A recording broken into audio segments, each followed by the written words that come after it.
أعوذ بالله من الشيطان الرجيم. بسم الله الرحمن الرحيم.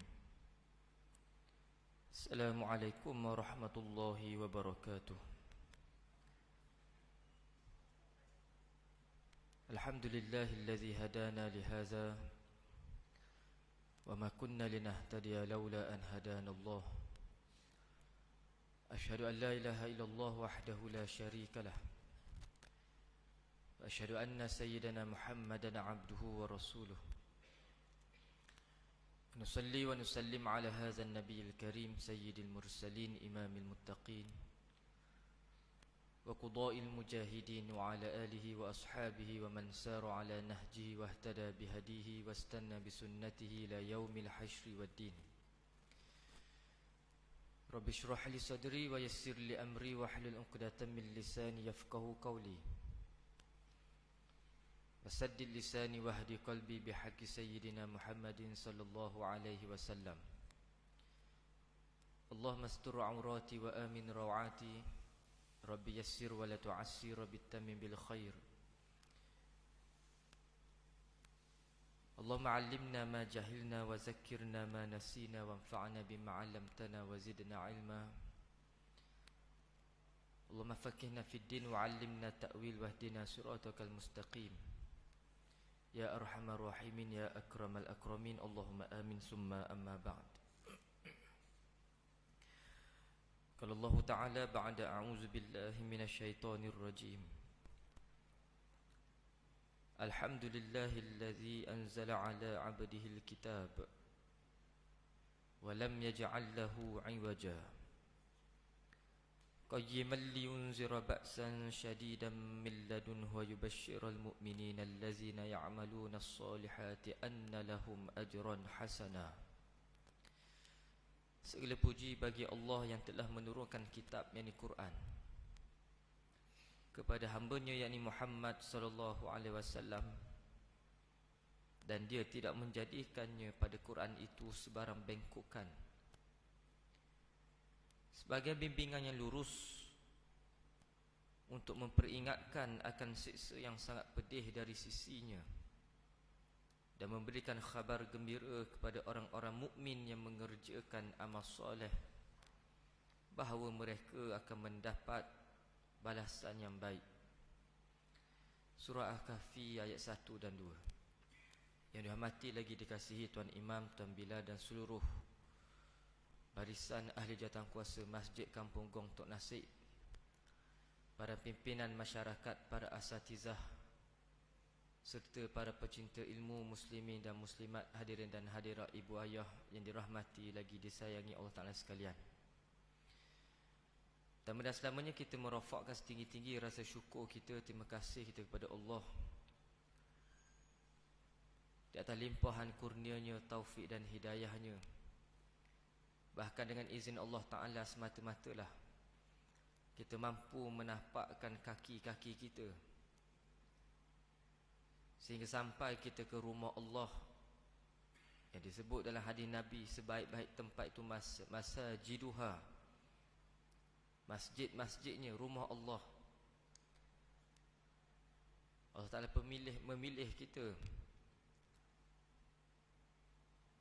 untuk kita mendirikan solat fardu maghrib secara berjemaah. Kemudian dipilih kita untuk duduk sekejap, untuk duduk di dalam majlis ilmu ini, mendengar sedikit tazkirah, mendengar sedikit perbincangan dan sebagainya, yang kita mengharapkan pertemuan ini memberi manfaat, memberi faedah dunia dan akhirat kita, buat saya yang bercakap dan buat sidang hadirin yang mendengar. Yang pertamanya saya memohon kemaafan pada semua jemaah, kerana kalau ikut asalnya saya ni menggantikan arwah Ustaz Firdaus Ahmad Firdaus bin Muhammad Elias Hamdan. Dan dalam poster yang keluar tu kena sambung fiqh sirah yang dibaca. Jadi kitab fiqh sirah ni, setelah saya meneliti video, suntingan video yang dia last sekali dia mengajar sini ni, pada tajuk keizinan Rasulullah SAW kepada para sahabat untuk berhijrah. Namun begitu pada malam ni insya-Allah saya tak sentuh lagi, insya-Allah yang akan datang kita sentuh. Sebab pada malam ni saya dari dungu mai kalut tak ingat apa semua. Jadi tak sempat untuk saya membuat preparation untuk persediaan. Namun ala kulli hal kita mengharapkan apa yang saya nak sampai pada malam ni ada manfaatnya untuk dunia dan akhirat kita juga. Sebagai tazkirah perkongsian. Iaitu dibaca dalam muqaddimah sebentar tadi, ayat pertama dan kedua surah Al-Kahfi. Bahkan saya yakin dan percaya masa saya baca tadi pun sidang hadirin jemaah ni boleh sambung tu ayat dia. Moga tiap-tiap Jumaat baca belaka. Kerana warga untuk nasib, tiap-tiap Jumaat baca belaka surah Al-Kahfi. Maka Allah Ta'ala mulakan dengan Alhamdulillahillazi anzala ala abdihil kitab. Alhamdulillah, segala puji bagi Allah. Dan Alhamdulillah ini jugalah yang kita ulang dalam surah Al-Fatihah, yang kita menjadi rukun semayang kita. 17 rakaat sehari semalam, 5 waktu, Al-Fatihah menjadi rukun. Dan juga dengan disebut As-Sab'ul Masani, 7 ayat yang diulang-ulang. Antaranya lah Alhamdulillah, segala puji bagi Allah. Kita memuji Allah kerana apa? Kerana nikmat yang kita kecapi. Banyak nikmat yang kita rasa, kita pakai, kita guna. Sehingga kadang-kadang tak sempat kita nak mengucapkan Alhamdulillah. Mari tu pula nikmat yang lain. Tak dan ucap, tak dan nak terlintas bersyukur. Dapat nikmat yang banyak. Namun bila Allah Ta'ala bagi kita nikmat atas muka bumi ini, kehidupan kita ini, antara nikmat yang terbesar sehingga Allah Ta'ala ungkit dalam Quran, Ar-Rahman 'allamal Quran. Ar-Rahman, pemurahnya Allah Ta'ala. Ar-Rahman, yang maha pemurah. 'Allamal Quran, yang mengajarkan kepada kamu Quran. Allah Ta'ala tak ungkit pemurahnya Allah bagi kamu nasi, beras, boleh bagi kamu minum, oksigen, udara, kereta, rumah, anak, bini, keluarga. Allah Ta'ala ungkit 'allamal Quran, pemurahnya Allah. Dia yang ajar kamu Quran. Menggambarkan betapa nikmat Quran ini sangat besar. Sehingga Al-Kahfi dimulakan Alhamdulillah, segala puji bagi Allah, anzala ala abdihil kitab, yang telah menurunkan kepada hambanya, yakni Muhammad sallallahu alaihi wasallam, Al-Kitab, Quran. Oleh kerana mukaddimah kita adalah tentang nikmatnya Quran, maka ingin saya berkongsi menceritakan tentang Quran sikit pada malam ini. Yang mana ayat ini bila Allah Ta'ala kata nikmatnya Allah Ta'ala bagi ialah penurunan Quran tersebut yang diutuskan melalui Rasulnya itu Muhammad sallallahu alaihi wasallam. Yang Quran ini sifatnya walam yaj'al lahu iwaja. Tidak ada sebarang bengkokan. Al-iwaj membawa maksud atau memberi erti satu keadaan tubuh yang duduknya tidak lurus. Duduk menyenggeng je, duduk bengkok, orang panggil bengkok. Tak lurus, duduk menyenggeng dan sebagainya, itu masuk al-iwaj. Maka digunakan perkataan ini menunjukkan Quran ini walam, sekali-kali tidak, yaj'allahu, dijadikan padanya iwajah, sebarang bengkokan. Menceritakan Quran betul lurus benarnya Quran. Apa yang disebut oleh Quran itulah yang akan berlaku. Apa yang disebut oleh Quran hukum-hukumnya itulah yang terbaik.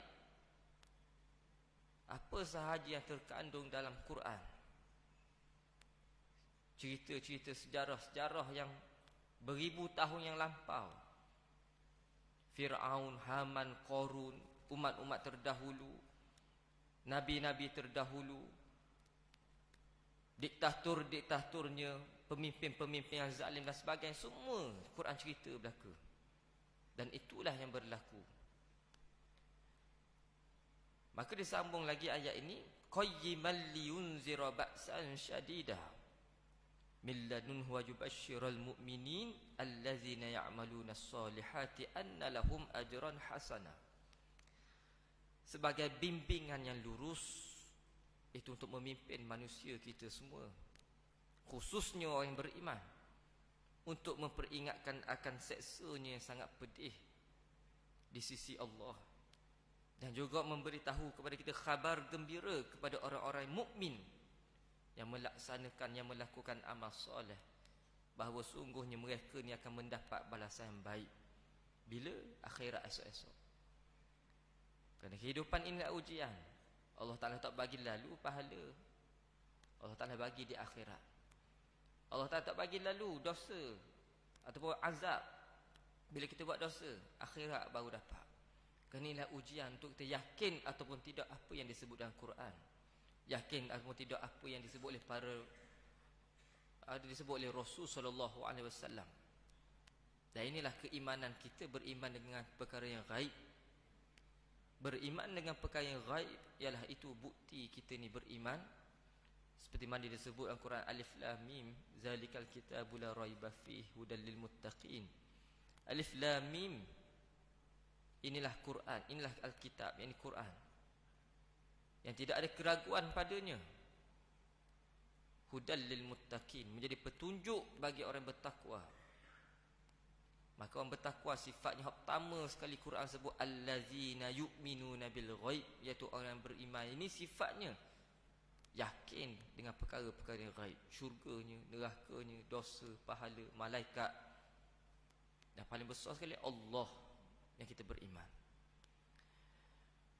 Maka bagi mengisi yang ada ini tentang Quran ialah satu hadis yang saya nak kongsi, iaitu hadis yang diriwayatkan oleh seorang sahabat yang namanya Abdullah ibn Mas'ud radhiyallahu anhu. Abdullah ibn Mas'ud ni adalah salah seorang daripada 4 orang sahabat yang Nabi sebut alim Quran. Istaqra'ul Quran 'ala al-arba'ah atau kama qala sallallahu alaihi wasallam. Bacalah kamu Quran dengan 4 orang ni. Pertama antaranya Nabi sebut Abdullah ibn Mas'ud, Ubay bin Ka'ab. Ubay bin Ka'ab ni surah Al-Bayyinah turun ni kerana dia. Allah Ta'ala menyebut namanya. Ada hadis yang panjang kisah penurunan surah Al-Bayyinah sehingga menangis Ubay bin Ka'ab. Yang kedua, yang ketiga Muaz bin Jabal. Yang keempat saya lupa namanya, Salim Maula apa nama, hamba kepada siapa lupa, tapi ada namanya. 4 orang. Maka yang meriwayatkan hadis ini adalah salah seorang tok guru Quran zaman Nabi ni. Ibarat tok guru Quran lah kita panggil. Sebab Nabi kata nak baca Quran hadap salah seorang daripada 4 orang yang disebut tadi. Abdullah bin Mas'ud radhiyallahu anhu disebut Nabi SAW bersabda, inna hazal Qur'ana ma'dubatullahi fata'allamu ma'dubatallahi mastata'tum. Inna hazal Qur'ana habdullahil matin wa nurun mubin wa shifaa'un nafi' wa ismatun liman ittamassaka bih wa manjatun liman ittaba'ah la ya'waj fayuqawwamu wa la yazighu fayasta'tiba wa la tanqadi ajaibuhu wa lam yakhlaq an kasrati tirdadi utluhu fa inna Allah ta'ala ya'jurkum ala tilawatihi bikulli harfin 10 hasanat. Amma inni la aqul alif lam mim 10 walakin al alif 10 wal lam 10 wal mim 10 atau kama qala sallallahu alaihi wasallam. Hadis riwayat Al-Hakim. Dan sebagian ulama mendhaifkan hadis ini. Dhaif ni taklah jadi sapatan maudhu' sesat, orang panggil reka terus. Dhaif ini ada kebarangkaliannya memang dari Nabi sebut. Cuma sanad jalur dia ni ada kelemahan-kelemahan dari sudut perawi dan sebagainya. Dan dari sudut fadail amal, nak beramal, tak ada masalah dengan hadis yang dhaif ni, bukan buat hukum. Namun bila kita baca hadis ini sebenarnya ianya maknanya betul, yang disokong dengan Quran dan hadis-hadis yang lain. Ni ada orang sebut hadis dhaif je, ia tuhuk sampah lalu, ibaratnya membakul sampahkan hadis dhaif. Maknanya tak terima, nak hadis sahih aja. Tak kena, dia ada disiplin dia, kaedah dia. Hadis dhaif pun kalau itu betul keluar dari lisan Nabi, hadis. Bukan hadis maudhu' yang direka-reka dan orang kata reka lah, hadis palsu lah orang kata. Tak. Ini dhaif. Kena faham, kita kok baru belajar kata nak sahih belaka. Tak sebut dhaif je lemah, tak pakar, tak ambil. Tak boleh, tak kena cara dia. Baik. Maka kita sebut hadis ni, Nabi SAW kata, inna hazal Qur'ana ma'dubatullah, fata'allamu ma'dubatallahi mastata'tum. Sesungguhnya Quran ini ialah ma'dubah, ini maksudnya hidangan Allah. Maka hadaplah hidangan Allah ini sepuas hati kamu, semampu boleh kamu. Qadar kemampuan mana yang boleh buat, hadaplah ia. Macam kita bila disebut hidangan, maka Allah Ta'ala tahu benda yang paling manusia suka sekali ialah makan. Oh, kalau hidam dia, ikutlah nasi arak ke setalang. Ia seorang boleh habis setalang. Suka sangat makan. Apa saja namalah hidangan apa pun, manusia suka makan. Dan manusia makan untuk jasadnya sahaja. Dan kita manusia ini Allah Ta'ala cerita terdiri daripada jasad dan juga roh. Kalau jasad saja tak ada roh, orang panggil jenazah, mayat. Tak. Tercabutnya roh daripada jasad, maka matilah kita. Jadi jenazah. Masa jadi jenazah ni ada nilai tak? Tak ada nilai dah. Mati dah, tak ada nilai. Kita mandi pun orang tolong mandi, sampai masjid pun orang tolong iring, kita tak boleh gerak. Tak ada nilai. Tapi bila kita masuknya roh dalam jasad kita, kita ada nilai. Kita seorang manusia yang hidup. Itu roh dan jasad. Namun begitu kita lebih memahami, lebih tahu tentang jasad saja, fizikal kita saja. Nak makan, nak minum, nak apa, untuk jasad kita saja. Jogging untuk sihat, apa saja, bersuka untuk apa saja, untuk jasad fizikal kita. Tapi untuk roh, kerana roh ni perkara antara benda yang kita tak tahu. Yas'alunaka 'anir ruh, mereka tanya tentang roh kepada kamu wahai Muhammad. Katakanlah roh ni tentang roh ni urusan Allah, Allah je tahu. Oleh kerana kita tak tahu, maka Allah Ta'ala khabar ke Nabi Muhammad, Nabi Muhammad khabar ke kita. Kalau Nabi tak khabar kita, kita tak tahu apakah makanan bagi roh kita. Nak bagi roh kita ni kuat, gagah, sama gagah macam fizikal kita. Yang akhirnya menyebabkan iman kita pun sama kuat, sama gagah.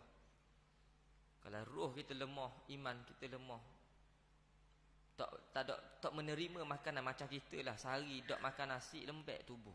Ada orang nasi dok setuh sehari, dok boleh tidur, dia kena cari kok nasi. Pukul 1 pun cari nasi, 1 malam, 1 pagi ke. Learning pun senang, kedai buka banyak. Tak boleh, nak kena makan juga. Tu kita. Begitu juga roh. Rohani kita. Bukan rohani nama orang, rohani roh kita lah, rohani kita. Bila dia lemah, dia tidak mendapat makanan yang sepatutnya dia dapat, maka dia lemah. Akhirnya nafsu mula menguasai diri kita. Akhirnya kita ditunggang oleh nafsu, kita turut nafsu kita. Akhirnya kita terjebak dengan perkara dosa dan maksiat. Yang akhirnya kita tak rasa apa-apa dah. Bila buat maksiat, tak ada rasa apa-apa, tak ada rasa nak bertaubat. Kita bertangguh-tangguh dengan taubat kita. Yang akhirnya bergelumar dengan maksiat, jatuh kedudukan kita ini kepada orang yang fasik. Selesa, seronok dengan maksiat, tangguh taubat. Dan hak kita bimbang, dicabutnya nyawa kita dalam keadaan itu fasik. Tak kafir lagi, tapi fasik. Fasik ni jadi tok ahli, jadi wali nikah pun tak sah, fasik. Maka Nabi SAW bagi tahu kepada kita, salah satu hidangan atau makanan bagi roh kita ialah Quran. Hak lain semayang, zikir, itu makanan rohani kita juga. Ibadat-ibadat yang diwajibkan, bahkan ditambah dengan ibadah-ibadah sunnah, itulah makanan bagi rohani kita.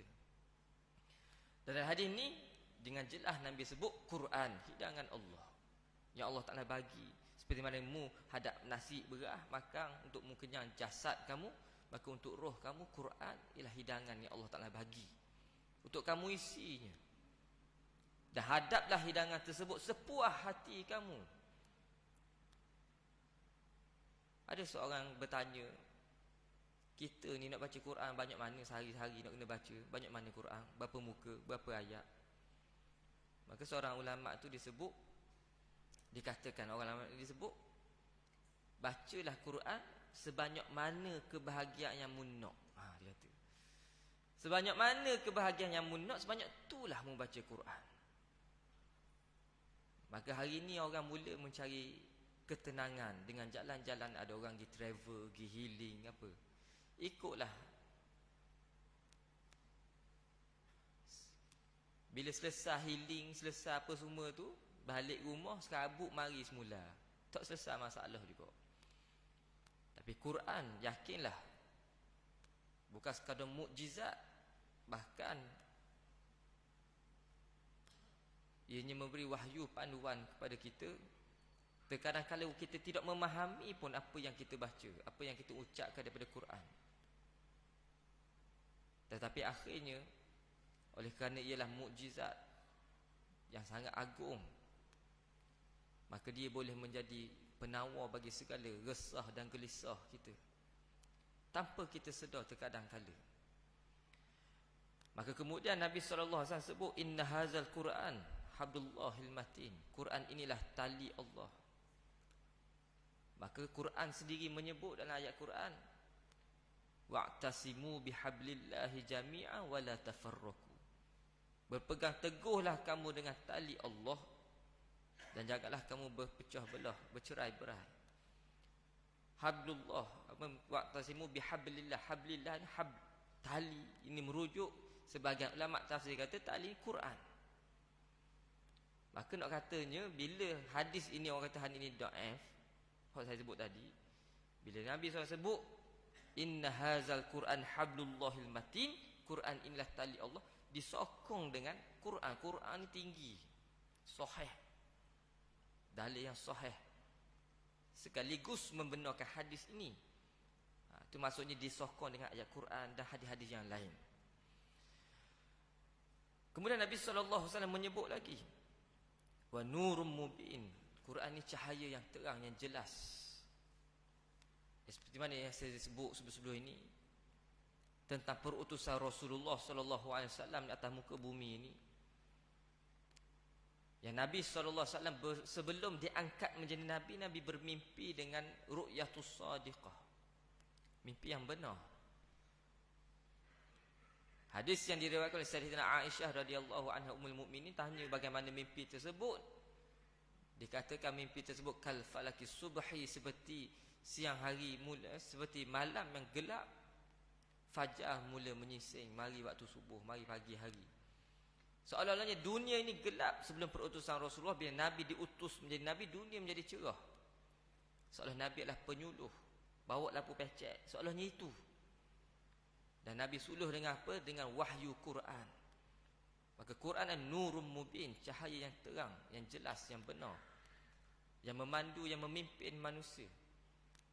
Kena yakin dan percaya berjayanya kita dunia dan akhirat kita sebanyak mana kita turut, kita guna pakai Quran dalam kehidupan kita sehari-hari. Itu kena yakin. Kemudian Nabi SAW menyebut lagi, wa syifa'un nafi', penawar yang mujarab. Quran adalah syifa', penawar. Bahkan hari ini disebut Darul Syifa' tau. Darul Syifa' ni tempat orang mari pergi berubat, yang diasaskan oleh almarhum Datuk Harundin. Dan banyaklah lagi rawatan-rawatan Islam yang lain. Namun yang kita bimbang, kita risau hari ini, di sebalik mengguna pakaikan rawatan Islam, tapi kaedah rawatannya jauh daripada rawatan Islam yang sebenar, bahkan jauh dengan Quran. Hak ni hak kita takut sekali. Kalau tengok kot live ni, bila ni orang semua benda nak live.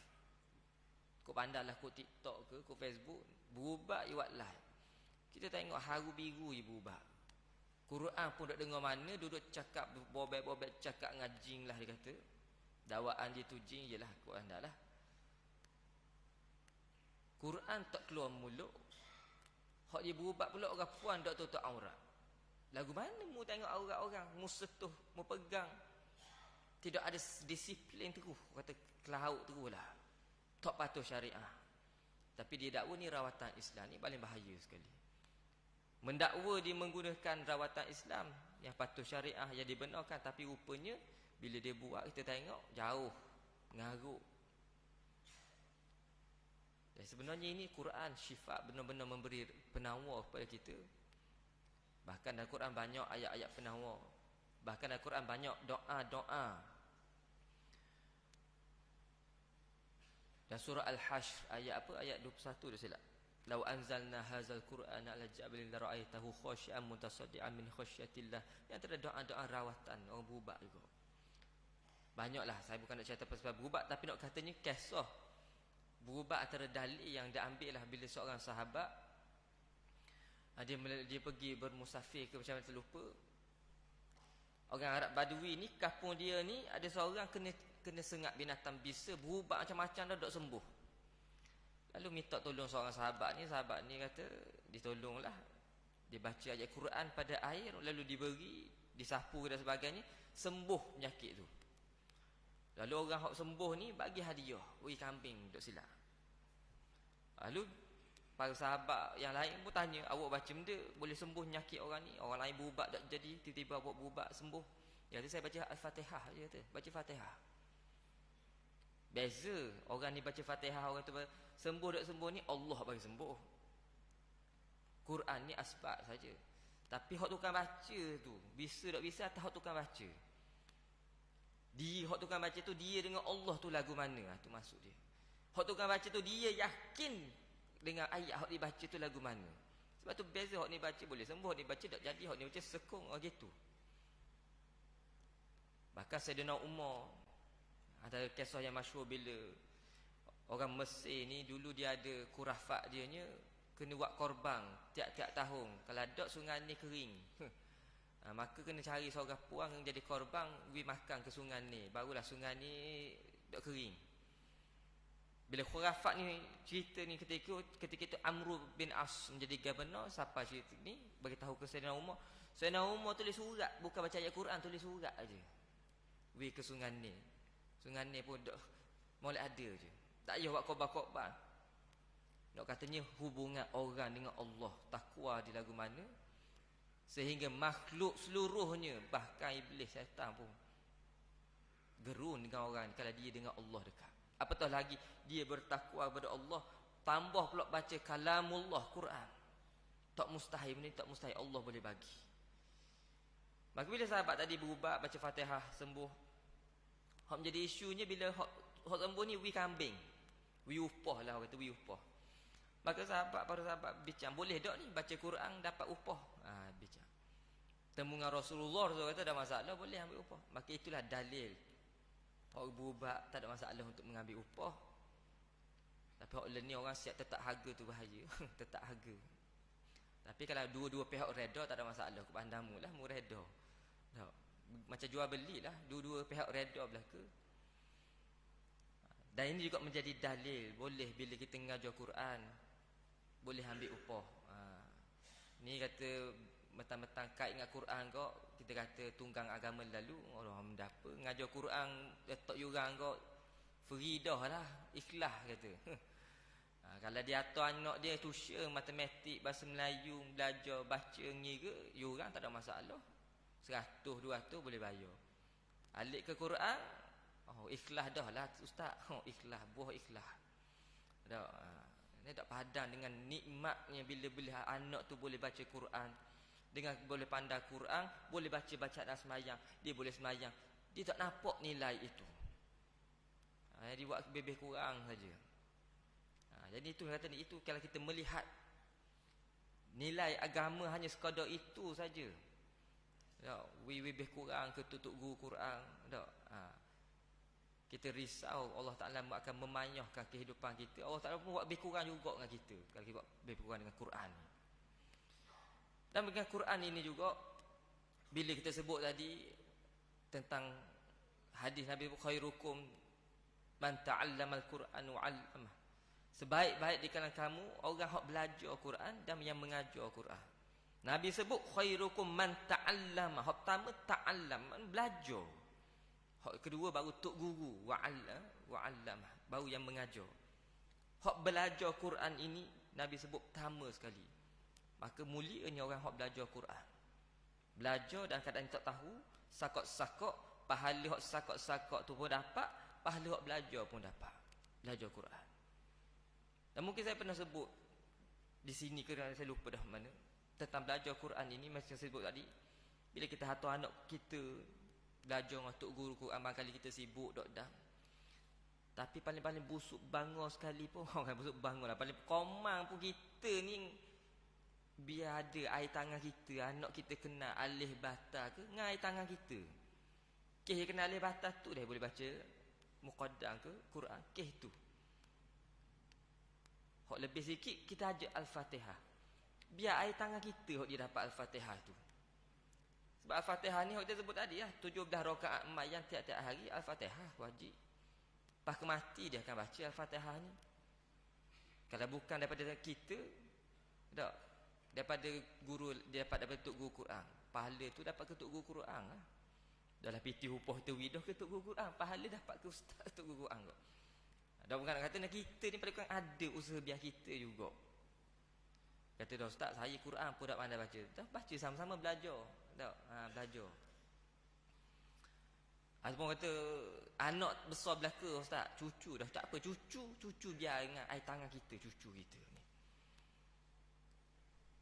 Kadang-kadang saya sendiri pun bila hantar anak kita, pasti balik-balik anak baca bacaan dalam solat, doa iftitahnya, sujudnya, rakaat. Bila kita dengar ni, kita rasa Allah terlepas pahala kita. Kalau kita ni anak boleh sebut bacaan solat ni, kita pula ajar dia, biar air tangan kita nak kabarnya. Kita ni kena ada rasa tu. Betul lah, cikgu pasti tu tugas dia mengajar kita sendiri di rumah. Paling kurang kita betul balik sikit, biar ada sahang kita juga. Dia boleh membaca bacaan dalam solat ini, kita hak ajar, melalui kita.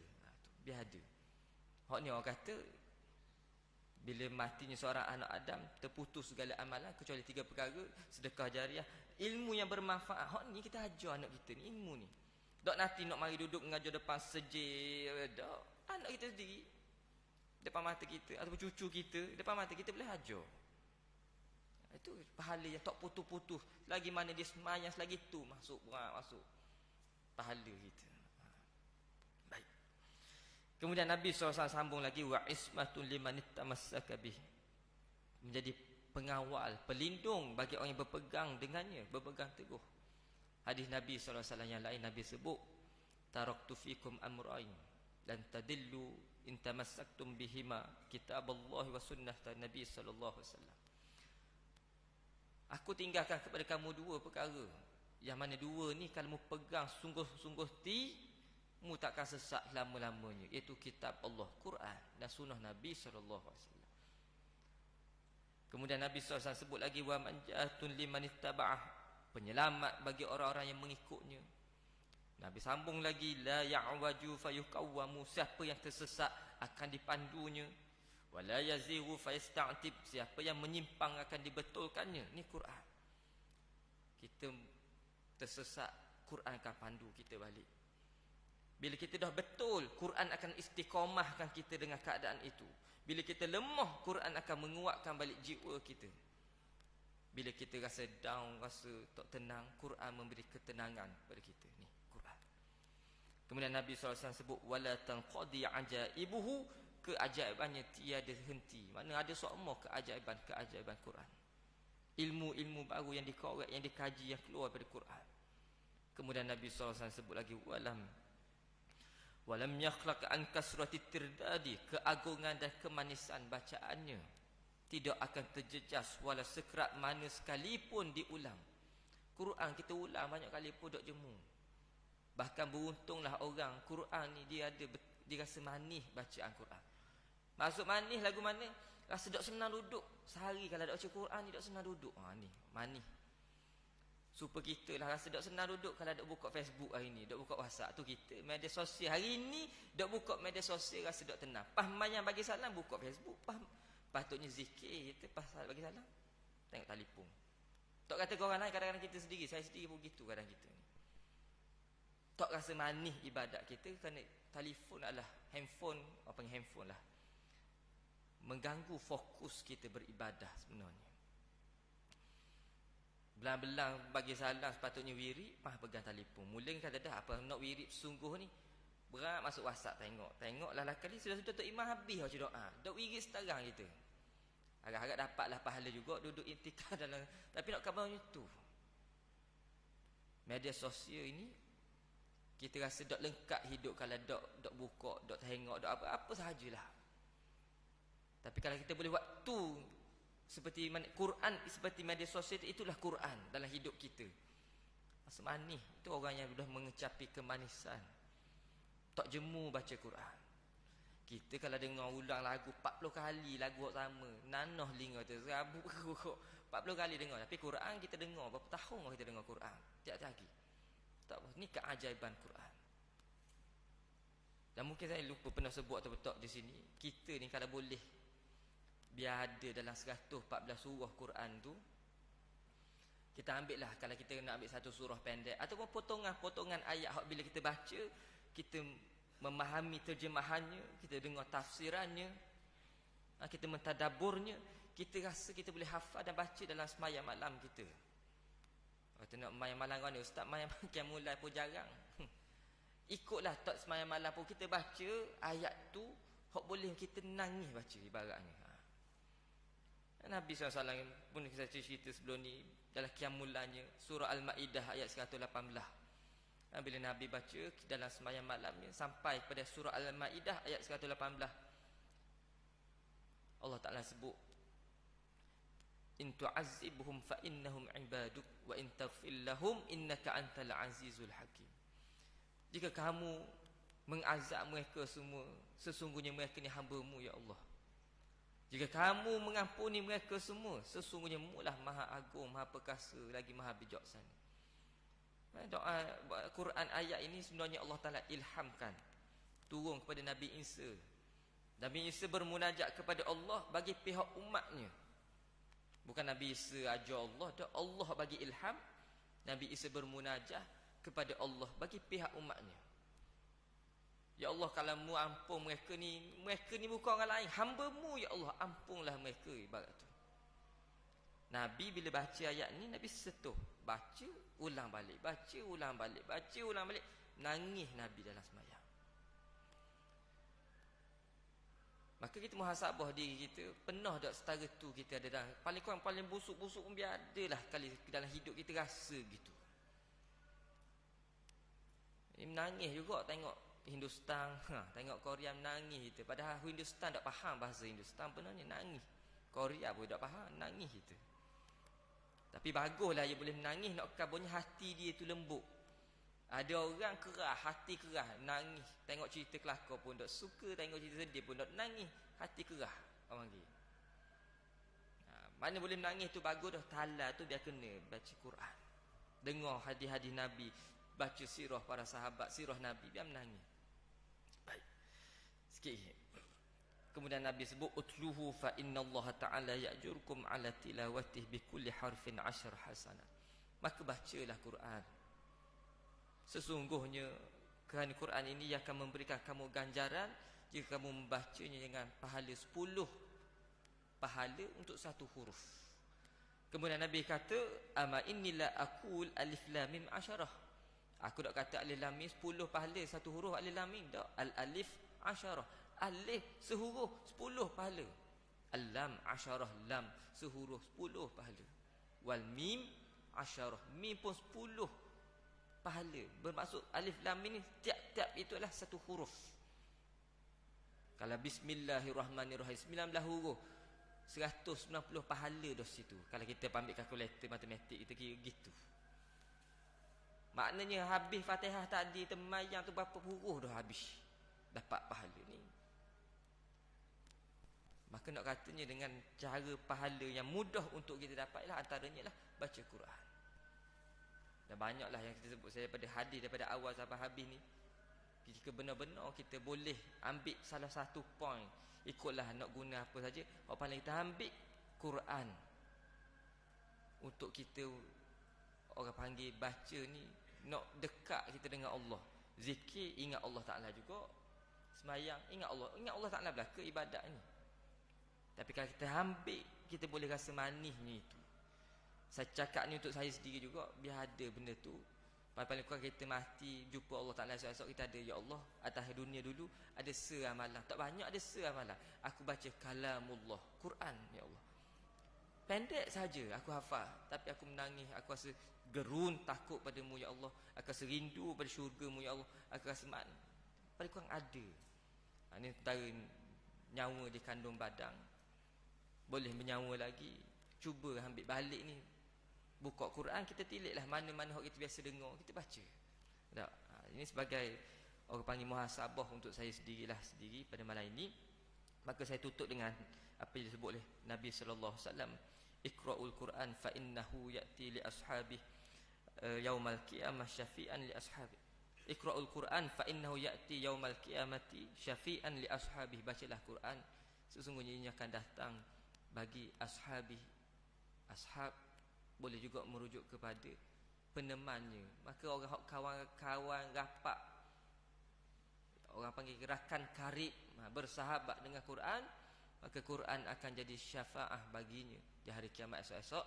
Jadi sekadar itu saja pada malam ini. InsyaAllah kita bertemu pada siri yang akan datang, InsyaAllah dengan izin Allah Ta'ala lah. Kita akan bukalah fiqh sirah, saya sambung apa yang pernah dibaca oleh almarhum Ustaz Ahmad Firdaus bin Hamdan. Moga-moga Allah Ta'ala terima segala amal soleh kita, Allah Ta'ala pandu kita, dikurniakan kepada kita istiqamah, sehinggalah kita mati bertemu Allah dengan husnul khatimah, dan akhirnya kita mendapat ibu bagi segala kebaikan, iaitu jannah syurga Allah. Aku qauli hadza wa astaghfirullahal azim li wa lakum. Wassalamualaikum warahmatullahi wabarakatuh.